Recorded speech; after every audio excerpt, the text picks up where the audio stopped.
besok sampai gratis. Halo, selamat siang. Selamat siang, Ibu. Mana aja Mbak? Iya. Apa kabarnya kalian? Baik, Ibu. Baik, Ibu.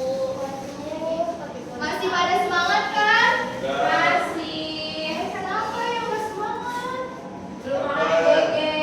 Kan kalian habis istirahat. Sedikit Bu, biar semangat.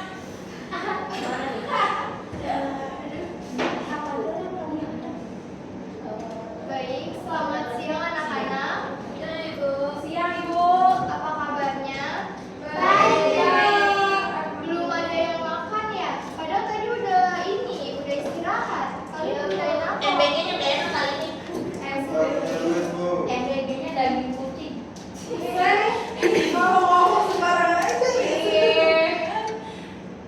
Baik anak-anak, hari ini Ibu akan mengajar mengenai struktur dan kaidah kebahasaan teks debat. Kalian tahu kan apa itu teks debat? Tahu. Berantem ya Ibu? Bukan. Teks debat itu adalah suatu apa ya? Kayak misalkan kita. Jadi di dalam teks debat itu ada yang pro dan ada yang kontra dan dia itu membahas mengenai isu-isu kayak misalkan konflik, atau kayak oh iya. Ada tulisannya ya? Nih, jadi teks debat itu adalah untuk menganalisis kalimat atau permasalahan kayak misalkan kalian tidak sependapat dengan teman kalian, itu kalian bisa berdebat. Nah, kalau teks debatnya itu ya teksnya seperti itu. Jadi sebelum kita debat ada teksnya gitu. Ya, seperti itu. Kalau nggak ada teksnya namanya apa? Berantem ya. Spontan ya. Berdebat, namanya berdebat. Kak Ipin. Kita mulai yang Salah pertama pasti. ada tujuan pembelajaran di Berdebat sini. tuh idealnya kegiatannya. Di sini saya akan menjelaskan struktur penyusunan teks debat beserta fungsinya secara detail dan mengidentifikasi, menganalisis kaidah kebahasaan yang digunakan dalam teks debat, menyusun potongan kalimat menjadi teks debat yang utuh dan berstruktur, dan kemudian menunjukkan sikap kritis, santun, dan kerjasama dalam proses pembelajaran. Menurut kalian kenapa sih struktur sangat penting? Kenapa bisa? Coba yang kenceng. Supaya terarah. Ya, ada yang bisa membacakan ini? Ya, silakan. Gedein tapi. Struktur adalah kerangka atau penghubung dari sebuah teks yang penting mengatur kemudahan peradaban agar utuh, sistematis dan logis, dan memudahkan pendengar memahami alur, pikiran, dan maksud pembicara. Tanpa struktur, argumen akan berantakan, membingungkan, dan tidak memiliki kekuatan. Nah, jadi kenapa sih teks debat itu harus ada strukturnya agar dari struktur itu kita bisa mengatur kebutuhan gagasan. Juga kalau misalkan gagasan kita itu bagus ya baik, pro dan kontranya juga menarik, itu kan bisa pendengar tuh jadi tertarik mendengarkan gitu kan. Terus kalau misalkan enggak terstruktur gitu, berantakan, pendengar juga jadi kayak males dan enggak menarik untuk mendengarkan debat itu gitu. Kemudian struktur teks debat yang pertama, siapa yang mau baca? Saya Bu. Silakan Sarah. Struktur teks debat yang pertama itu pengenalan, bagian pembuka dari kegiatan debat. Terus ada isi, salam pembuka, perkenalan diri atau pihak penyampaian topik yang Kalau diperdebatkan, Abim dan Mia. dan pernyataan sikap, Pacaran mulu. setuju atau tidak setuju atau netral. Dan yang terakhir ada fungsi, memperkenalkan diri dan mengarahkan fokus pendengar pada topik bahasan. Ntar kalau dia nengok. Nah, di dalam struktur debat, teks debat yang pertama itu kan ada pengenalan. Nah, di sini itu kita menyampaikan salam pembuka dan juga topik yang akan diperdebatkan, karena tidak mungkin kan langsung berdebat gitu aja, itu namanya kita berantem nantinya ya. Kemudian yang kedua ada penyampaian argumen. Tolong jangan berisik. Ada apa, Baby? Ibu kata Enggak, ibu ditunduknya agak miring. terima kasih. Ayo yang kedua siapa yang mau baca? Baby aja. Baby baca. Penyampaian Pasti dia. bagian sini utama dan Ya, saling menghargai temannya. yaitu pendapat yang disertai alasan kuat, fakta, data, atau bukti pendukung. Rumus argumen kuat, terutama pernyataan pendapat tanpa alasan tanpa bukti nyata. Intinya memperkuat pendapat masing-masing pihak untuk meyakinkan pendapat. Nah, di dalam bagian argumen itu, dalam teks debat ada berapa orang? Maksudnya ada berapa kelompok? Terdapat beberapa kelompok. Dua. Minimal itu dua. Kalau satu debat sendiri gila. Yang pertama ada tim Pro. Pro. yang kedua ada tim Kontra. Nah, biasanya yang ketiga ada Pengawas. Netral. pengawas apa? Ujian. Pengawas, ngawasin debat.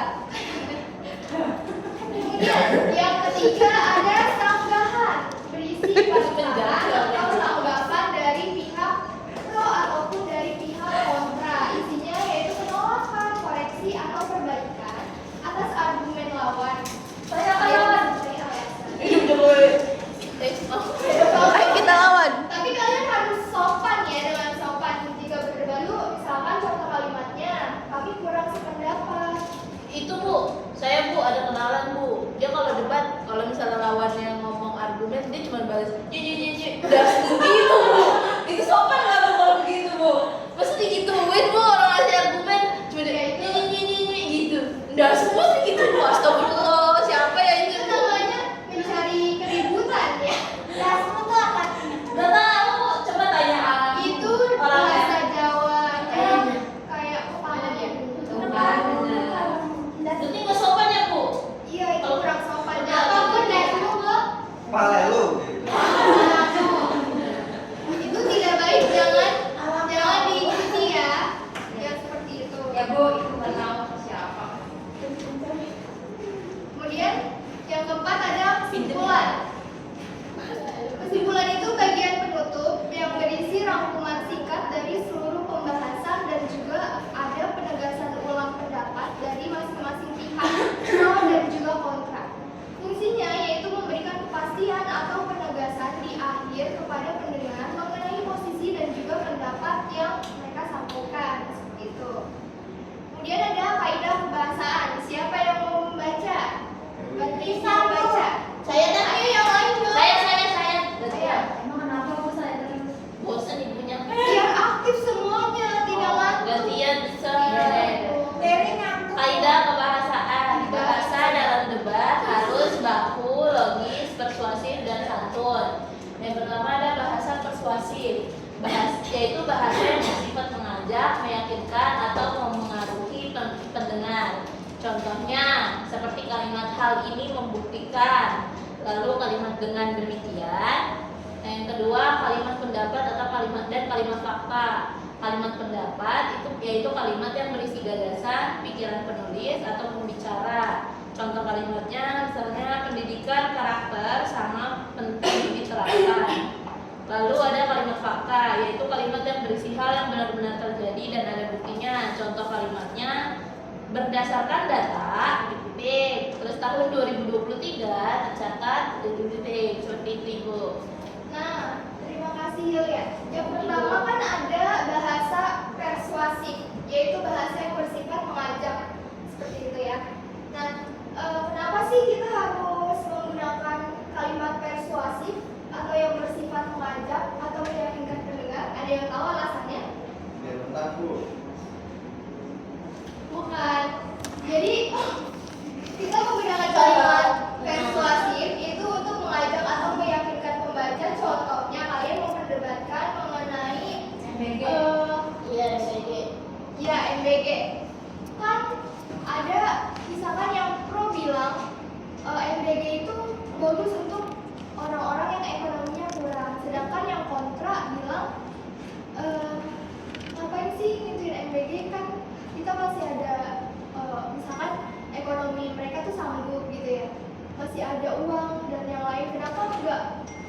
memikirkan hal-hal yang lain aja, kayak misalkan infrastruktur dan yang lain-lain. Pendidikan gratis.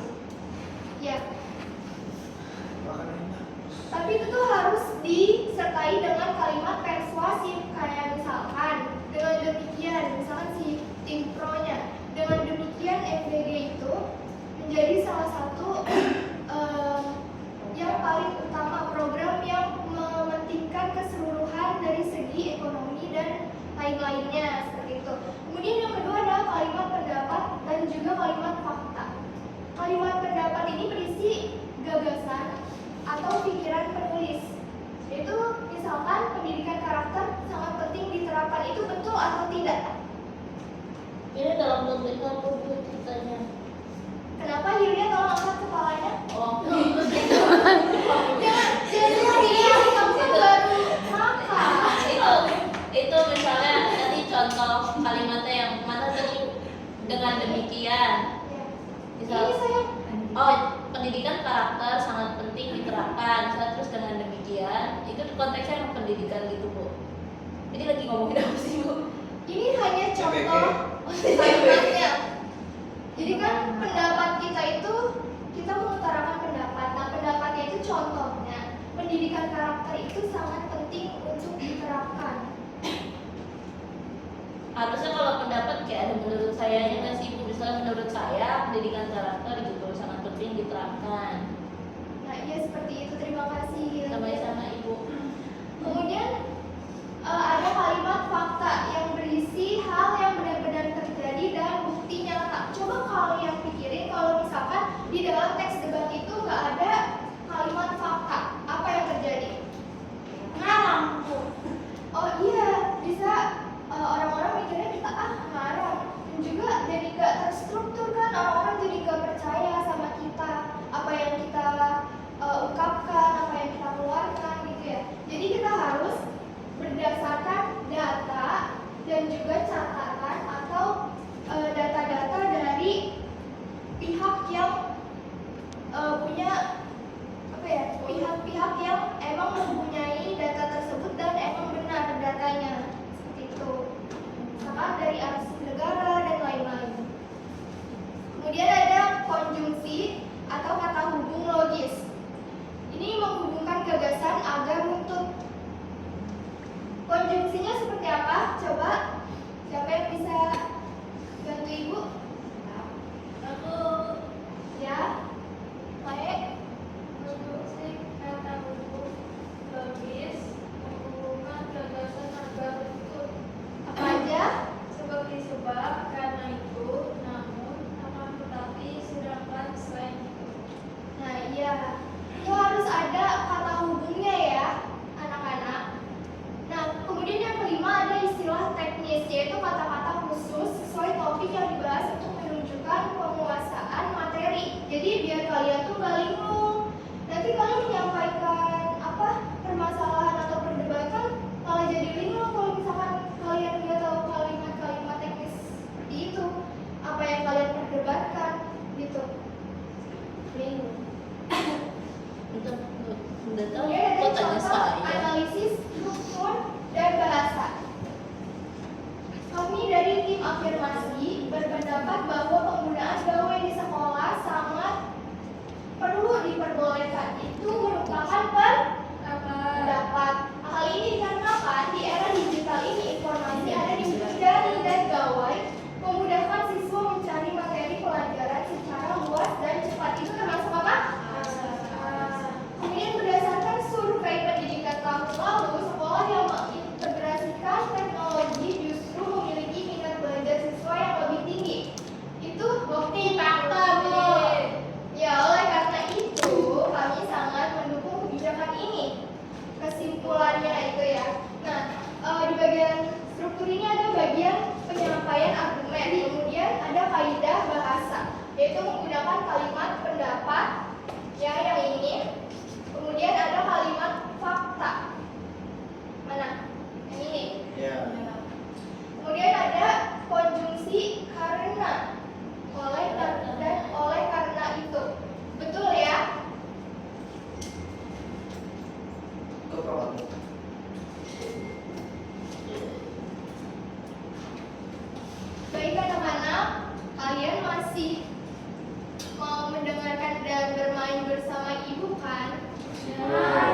pegangin, Neng.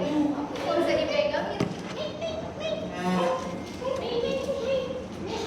Ini menjadi dua kelompok. Sini ada salah satu di sini, sebelah sini. Ini sama ini. Satu lagi. Ke sini ya? Boleh. Iya, boleh dong. Ini sekali di sini. Kamu loncat. Sini bener. Membuat lingkaran anak kaya. Pakai ada. Enggak. Sama.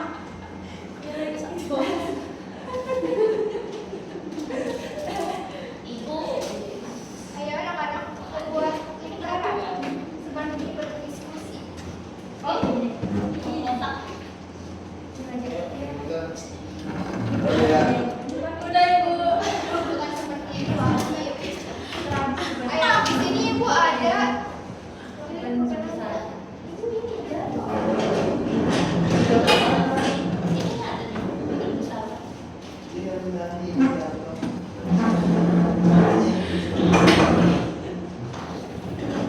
Ibu Irene itu parah banget. Karena ibu kelupaan print 2, jadi kalian bisa bergantian ya. Di sini ada contoh, ada teks debat, dan kalian di sini harus apa?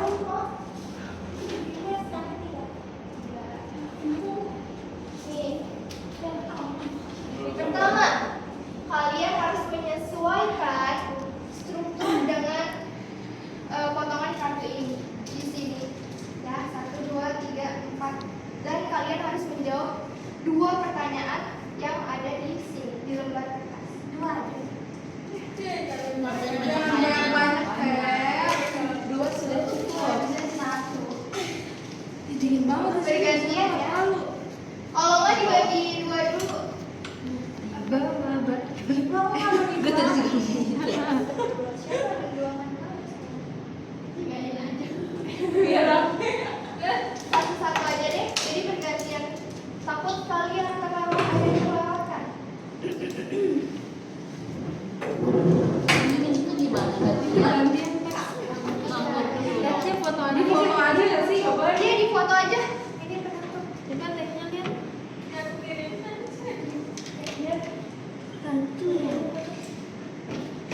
Ibu mau kalian aktif berdiskusi ya anak-anak. Iya.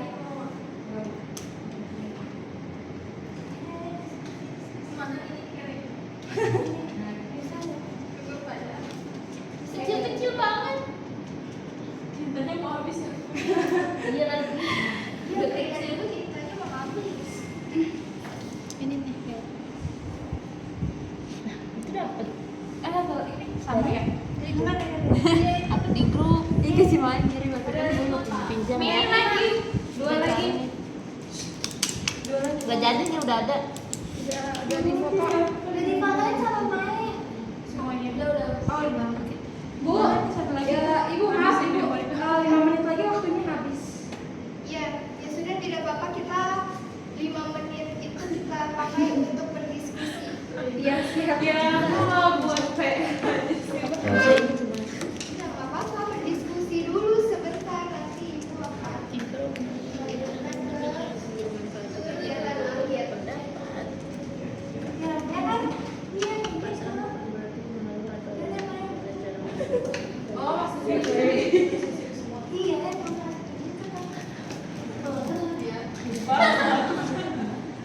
This meja.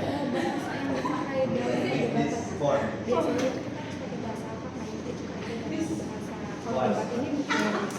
Kan ini sangat kalimat ini ya. Pembahasan bukan berarti memahami cara mencari uang bagi jiwa dan apa. Ini kan kayak opini ya. Dari instruktur opini ini berarti tidak bahasa itu perjuangan dari pinjam ya, Nanda. Yang Bagaimana anak-anak, apakah ada kendala?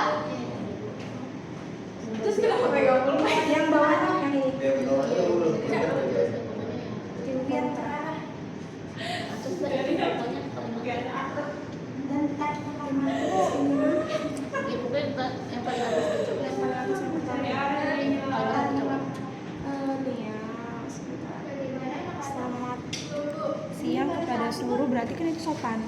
Nah, berarti kaidah kebahasaannya itu Jangan itunya langsung opininya aja. oh yang langsung kalimat Anak-anak ibu ingin bertanya, kalian kan sudah baca kartu yang ibu berikan ya?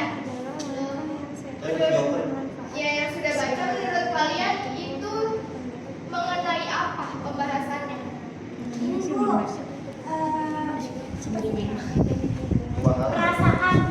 Mengungkapkan perasaan lebih baik daripada memendamnya. Ya, mengenai mental health.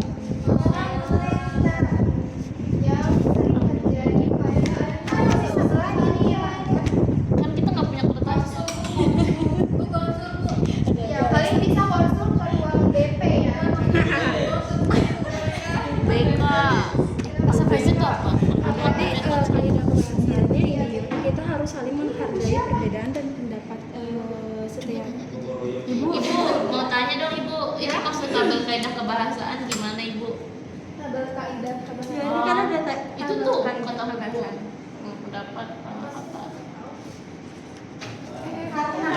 Kalian isi kaidah kebahasaan. Iya. Nah kita tanya maksud kaidah kebahasaannya yang kayak gimana ibu?